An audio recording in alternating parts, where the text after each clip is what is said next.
Halo dan selamat datang kembali. Hari ini kita akan coba bedah sesuatu yang spesial ya. Kita akan merangkai lagi kisah kelahiran Nabi Muhammad dari sumber-sumber yang udah Anda berikan. Hmm, Misi kita bukan cuma ngulang cerita yang mungkin udah sering Anda dengar, tapi benar-benar masuk ke dunianya. betul. Mencoba paham gitu seperti apa sih Jazirah Arab waktu itu, merasakan drama di balik setiap peristiwanya. Dan ini penting banget ya, karena untuk ngerti betapa revolusionernya kemunculan Muhammad, kita harus paham dulu panggungnya. Catatan-catatan ini kan membawa kita ke era jahiliyah. Zaman kebodohan ya. Betul, tapi bukan bodoh secara intelektual loh. Lebih ke, moral dan spiritual. Dari materi yang ada, kelihatan jelas kalau tradisi Islam itu memandang kelahiran ini bukan sekedar peristiwa biasa. Bukan cuma kejadian lokal di Mekah, dan suasana Jazirah Arab waktu itu. Sumber-sumber Anda ini melukiskan masyarakat yang politeistik banget kan? Betul sekali. Di pusatnya, di Mekah, ada Ka'bah. Tapi, ya, di dalam dan sekelilingnya itu penuh dengan berhala. Ada Hubal, Lata, Uzza, nama-nama yang sering kita dengar. Dan ini bukan sekedar patung ya. Ini pusat kekuasaan, ekonomi, bahkan identitas sosial mereka. Semuanya berputar di situ. Dan keyakinan itu merembes ke tatanan sosial yang, kalau boleh dibilang, cukup kacau ya. Sangat. Catatan-catatan ini kan gambarin sebuah budaya di mana minum-minuman keras, judi, itu hal yang wajar banget. Yang lebih parah lagi soal martabat manusia, terutama perempuan. Nah, itu dia. Ada tradisi mengubur bayi perempuan hidup-hidup. Entah karena takut miskin atau ya ampun karena dianggap aib. Jadi di satu sisi ada kemegahan ritual Ka'bah, tapi di sisi lain ada kegelapan moral yang pekat banget. Tapi di tengah-tengah semua itu, keluarga yang akan melahirkan sang nabi ini punya kisahnya sendiri yang dramatis. Bahkan sebelum beliau lahir. Kita harus ngomongin kakeknya, Abdul Muthalib. Ah, betul. Dia bukan orang sembarangan. Pemimpin Quraisy yang sangat disegani. Salah satu jasanya yang paling besar itu kan menemukan kembali sumur Zam-Zam. Yang udah hilang ratusan tahun kan? Ratusan tahun terkubur ya. Dan di momen penemuan Zam-Zam inilah sebuah sumpah yang menegangkan banget diucapkan. Gimana sumpahnya? Jadi waktu itu Abdul Muthalib cuma punya satu anak laki-laki. Dia ngerasa posisinya lemah. Dalam keputusasaannya, dia bernazar. Kalau dia dikaruniai 10 anak laki-laki, dia akan mengorbankan salah satunya di sisi Ka'bah. Wow. Dan doanya terkabul. Terkabul, dia beneran punya 10 putra. Waktunya menagih janji. Tunggu. Jadi dia beneran mau ngelakuin itu? Mengorbankan salah satu anaknya? Tepat, dia serius. Lalu undian dilakukan pakai panah untuk nentuin siapa yang harus dikorbankan. Dan dari 10 nama itu, Jatuh ke siapa? panah undian jatuh ke putra bungsunya, yang paling tampan dan paling dia sayangi, Abdullah. Luar biasa.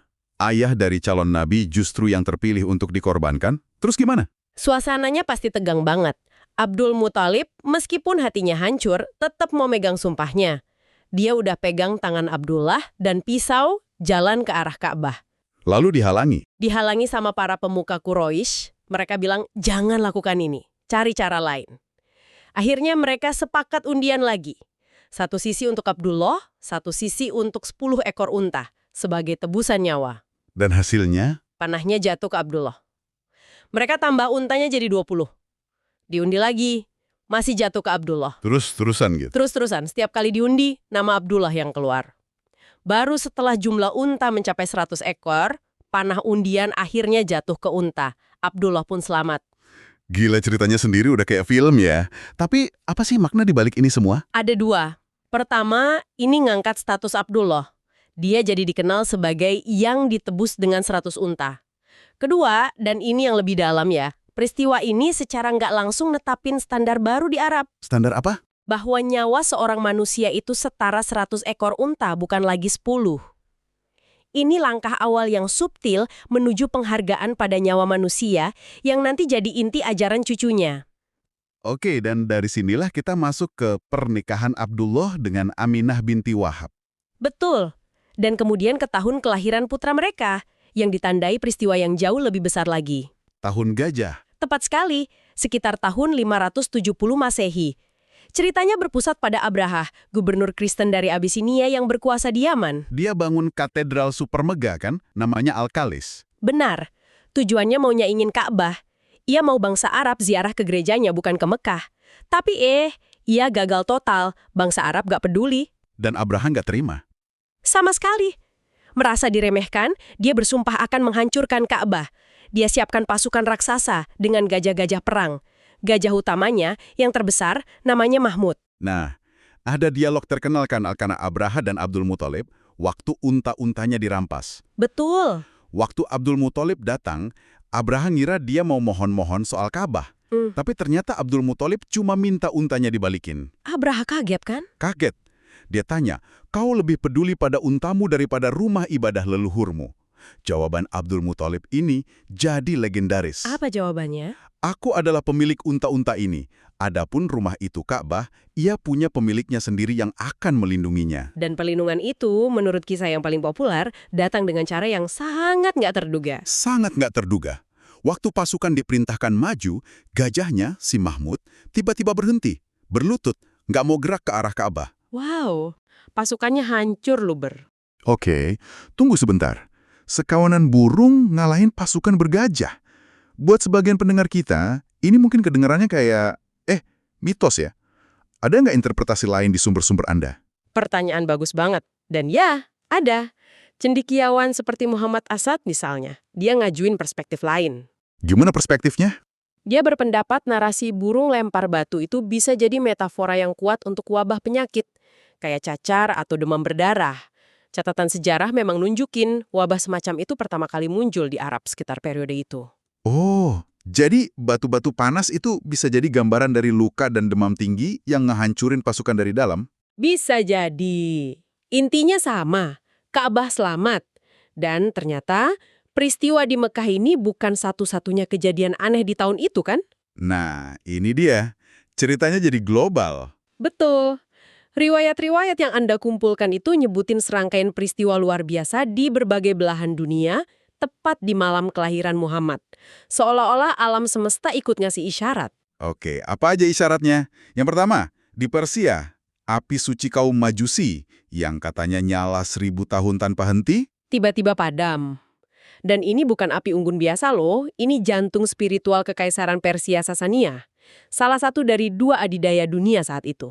Jadi padamnya api itu pukulan simbolis yang telak banget. Betul. Lalu yang kedua, masih di Persia. 14 balkon dari Istana Kisra, rajanya, runtuh. Para penafsir melihat angka 14 ini sebagai nubuat. Hanya akan ada 14 Raja Kisra lagi sebelum kekaisaran mereka runtuh total di tangan kaum muslim. Jadi ini bukan cuma tanda, ini semacam... Countdown geopolitik. Tepat, pesannya jelas. Pusat kekuatan dunia akan bergeser. Wow. Apalagi? Di Mekah sendiri, berhala-berhala di sekitar Ka'bah katanya roboh tersungkur. Di Syam, wilayah Romawi, gereja-gereja di sekitar Danau Buhairah ambles. Dan yang terakhir soal bintang. Iya, para ahli kitab Yahudi dan Nasrani dilaporkan melihat bintang baru yang terang, yang mereka kenali dari kitab-kitab kuno sebagai bintang Ahmad, tanda kelahiran Nabi terakhir. Jadi kalau kita rangkai semua, pesannya adalah kelahiran ini bukan peristiwa lokal, tapi gempa bumi spiritual dan politik global. Tepat, itulah gagasan yang ingin dibangun oleh narasi-narasi ini. Ini awal dari sebuah era baru bagi seluruh peradaban. Di tengah semua kekacauan kosmik ini, di Mekah lahirlah seorang bayi. Hari Senin, 12 Rabiul Awal di tahun gajah. Salah satu yang menarik dari sumber Anda adalah pengalaman ibunya, Aminah. Ya, diceritakan kalau Aminah itu nggak merasakan sakit atau beban kayak ibu hamil pada umumnya. Prosesnya ringan banget. Dan ada cerita soal cahaya itu kan? Betul. Riwayat yang sangat masyhur. Waktu melahirkan, Aminah melihat cahaya memancar dari dirinya. Saking terangnya sampai dia bisa lihat istana-istana di Syam. Tapi di balik semua keajaiban itu, ada satu fakta tragis yang jadi fondasi hidupnya. Dia lahir sebagai anak yatim. Dan ini poin yang sangat krusial. Ayahnya, Abdullah, meninggal di Yasrib saat Aminah baru mengandung 2 bulan. Jadi Muhammad nggak pernah lihat wajah ayahnya. Dan status yatim ini yang katanya jadi tempaan pertama karakternya. Betul. Membentuk empati beliau terhadap mereka yang lemah dan terpinggirkan. Nah, sesuai tradisi Quraisy saat itu, baikan disusukan ke perempuan-perempuan Badui di padang pasir. Kayak ke perkampungan Bani Sa'ad. Kenapa gitu sih? Ada 2 alasan utama. Pertama, kesehatan. Udara gurun dianggap lebih bersih. Kedua, dan ini yang lebih penting, soal kemurnian bahasa. Orang Badui dianggap penutur bahasa Arab paling fasih. Disinilah muncul tokoh Halimah As-Sa'diyah. Betul. Dan kisahnya manusiawi banget. Waktu rombongan perempuan Bani Sa'ad datang ke Mekah, semua nolak Muhammad. Karena dia yatim kan, jadi nggak prospektif secara ekonomi. Tepat sekali. Mereka kan cari nafkah dari situ. Mereka berharap imbalan besar dari ayah si bayi. Halimah sendiri awalnya juga nolak. Nolak. Tapi karena cuma dia yang belum dapat bayi, dia nggak enak pulang tangan hampa. Akhirnya dia bilang ke suaminya, "Demi Tuhan, aku akan ambil bayi yatim itu. Semoga Tuhan memberkati kita karenanya." Dan keberkahan itu katanya langsung datang. Langsung, keledai mereka jadi yang tercepat, unta mereka yang kering jadi banyak susunya. Kehidupan mereka berubah total. Muhammad tinggal di sana beberapa tahun. Dan di sana terjadi peristiwa misterius, pembelahan dada. Betul. Menurut riwayat, waktu Muhammad kecil lagi main, dua sosok berpakaian putih, diyakini malaikat datang, beliau dibaringkan, dadanya dibelah, hatinya diambil. Diambil, dikeluarkan segumpal darah hitam sambil berkata, "Ini adalah bagian syaitan darimu." Lalu hatinya dicuci pakai air salju sebelum dikembalikan. Tentu saja Halimah dan suaminya panik banget dengar cerita itu. Sangat ketakutan. Mereka khawatir sesuatu yang buruk akan menimpa Muhammad. Karena rasa takut dan tanggung jawab itulah, mereka akhirnya memutuskan untuk mengembalikan Muhammad kecil ke ibunya di Mekah. Tapi kebersamaan dengan ibunya juga ternyata nggak lama. Nggak lama.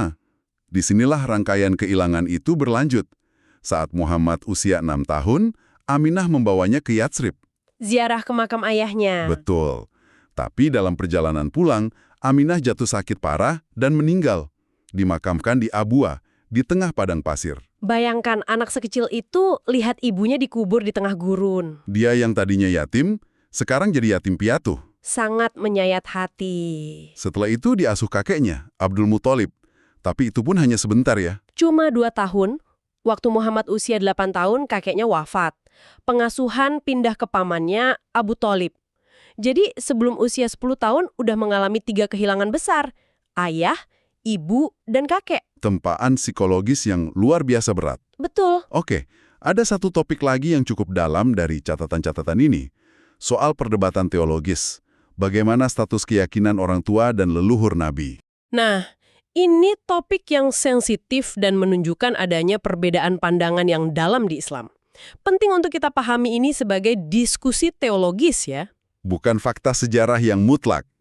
Oke, apa pandangan yang pertama? Pandangan pertama, yang umum dipegang ulama Sunni, merujuk pada beberapa hadis. Salah satunya menyebutkan Nabi pernah minta izin memohonkan ampunan untuk ibunya, tapi nggak diizinkan. Lalu itu ditafsirkan. Ditafsirkan bahwa orang tua dan leluhur Nabi yang hidup sebelum masa Islam tidak berada di atas ajaran tauhid yang murni. Oke. Lalu pandangan yang kedua. Pandangan kedua, dari ulama Syiah. Mereka berlandaskan riwayat dari Imam Ja'far al-Shadiq yang menyatakan Allah telah mengharamkan api neraka bagi tulang sulbi yang menurunkannya, Abdullah, rahim yang mengandungnya, Aminah, dan pangkuan yang mengasuhnya, Abu Talib. Jadi bagi mereka semua leluhur Nabi itu penganut tauhid. Bagi mereka, mustahil seorang nabi yang suci lahir dari leluhur yang dianggap musyrik. Jadi, taruhannya sangat teologis. Tujuan kita di sini hanya menyajikan kedua pandangan itu agar Anda dapat gambaran utuh. Oke, jadi kalau kita rangkum, kita mulai dari dunia jahiliyah, lalu melihat rentetan tanda-tanda kosmik, dan diakhiri dengan kisah personal seorang anak yang hidupnya ditempa oleh kehilangan. Betul. Dan kalau kita lihat benang merahnya, sumber-sumber ini nggak cuma nyajiin keajaiban, tapi juga kisah manusiawi yang luar biasa. Kisah anak yang sejak awal udah dipersiapkan takdir untuk merasakan penderitaan. Dan ini membawa kita ke satu pemikiran terakhir untuk direnungkan. Iya. Apa itu? Seringkali kita fokus pada mujizatnya ya, tapi mungkin pelajaran terbesar dari masa kecilnya justru ada pada sisi manusianya. Pertanyaannya adalah bagaimana pengalaman-pengalaman pahit ini menjadi yatim, kehilangan ibu, kehilangan kakek, menurut Anda membentuk empati dan ketangguhan luar biasa yang jadi fondasi misinya. Bagaimana rasa kehilangan yang mendalam itu justru jadi bahan bakar utama yang bikin dia mampu merasakan penderitaan seluruh umat manusia. Itulah yang mungkin paling relevan untuk kita pikirkan. Oke, kali ini kita akan bahas sebuah kisah kelahiran yang, luar biasa. Kisah Nabi Muhammad. Dan ini bukan cuma cerita biasa ya, ini adalah narasi yang jadi fondasi bagi salah satu peradaban terbesar di dunia. Coba deh, pernah nggak sih kepikiran apa sih yang dibutuhkan untuk mengubah dunia? Pertanyaan gede banget kan? Nah, kadang jawabannya itu justru dimulai dari hal yang paling dasar, sebuah kisah kelahiran. Karena, ya, bagi sebagian orang, tanda-tanda kebesaran itu bukan sesuatu yang muncul di tengah jalan. Tanda-tanda itu udah ada sejak napas pertama mereka. Dan disinilah kisah kita dimulai. Oke, yuk kita mulai perjalanannya. Biar kita benar-benar paham arti kelahiran ini, kita harus lihat dulu seperti apa sih dunia waktu itu. Jadi kita mundur sejenak ke Arabia abad ke-6, sebuah masa yang sering disebut sebagai zaman jahiliyah atau masa ketidaktahuan. Waktu itu dunia lagi bergejolak banget dan kayaknya lagi nunggu-nunggu perubahan. Dunia waktu itu penuh tantangan. Penyembahan berhala ada di mana-mana. Loyalitas itu bukan buat negara atau hukum, tapi buat suku masing-masing. Terus, moral juga lagi merosot-merosotnya. Perjudian, mabuk-mabukan, bahkan ada ketidakadilan sosial yang parah banget. Contohnya praktik mengubur bayi perempuan hidup-hidup. Ngeri ya? Jadi, kebayangkan betapa masyarakat saat itu butuh banget reformasi.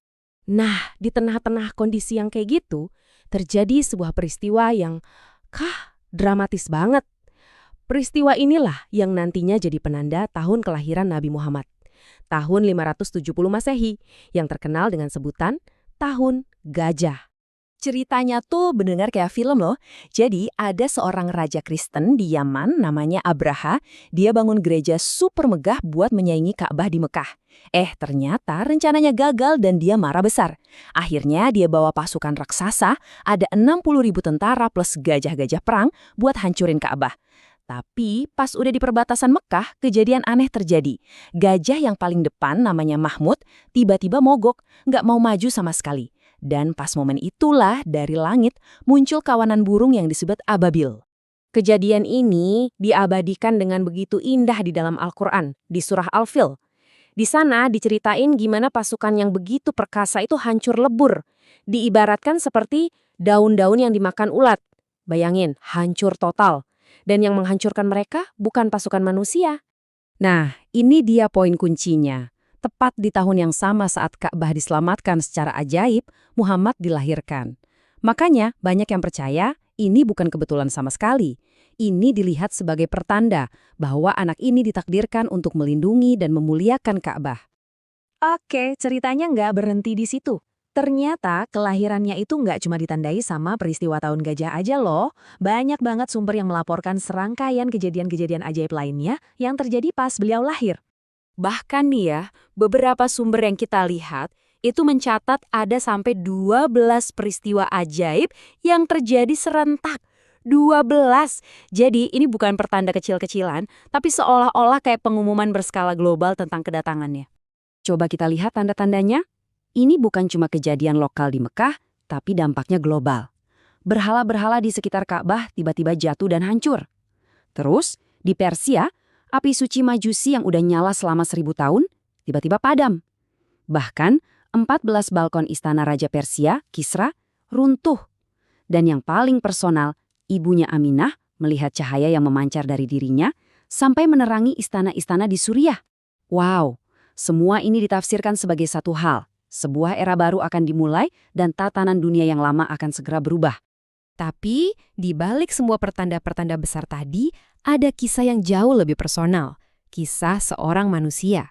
Kisah yang di satu sisi penuh dengan kemuliaan nasab, tapi di sisi lain juga diwarnai kepedihan karena kehilangan. Jadi, beliau ini lahir dari suku Quraisy, suku yang paling terpandang di Mekah. Garis keturunannya itu, mulia banget. Kakek buyutnya Hashim, pendiri klan Bani Hashim. Terus kakeknya, Abdul Muthalib, adalah penjaga Ka'bah. Jadi jelas ya, meskipun nanti hidupnya penuh ujian, dari segi status sosial, beliau berasal dari keluarga yang sangat dihormati. Tapi, nasab yang mulia itu nggak bisa melindungi beliau dari tragedi. Coba kita lihat timeline hidupnya. Beliau lahir dalam keadaan yatim, ayahnya wafat sebelum beliau lahir, lalu di usia 6 tahun, ibunya Aminah meninggal. Cuma 2 tahun setelah itu, di usia 8 tahun, kakek tercintanya, Abdul Muthalib, juga menyusul. Bayangin deh, di usia 8 tahun, beliau sudah menjadi yatim piatu. Terus, pertanyaannya, apa artinya semua ini? Gimana caranya kelahiran yang penuh keajaiban dan masa kecil yang penuh ujian ini membentuk karakter beliau? Nah, ini dia bagian analisisnya. Yuk kita bedah. Nah, para ahli tuh melihat ada hubungan yang kuat banget antara kesulitan di masa kecilnya dengan karakter luhur beliau. Karena tumbuh sebagai anak yatim, beliau jadi pribadi yang mandiri dan bertanggung jawab. Karena merasakan kehilangan yang begitu dalam, beliau punya empati yang luar biasa buat orang-orang yang rentan. Hidupnya yang sederhana bikin beliau jadi rendah hati. Bahkan, masa kecilnya di padang pasir bareng ibu susunya Halimah dianggap jadi momen penting yang membentuk karakternya di lingkungan yang baik. Jadi intinya begini, kisah ini tuh bukan cuma sekedar biografi atau catatan sejarah. Bagi umat Islam, ini adalah sumber inspirasi, sumber nilai-nilai pendidikan yang penting banget.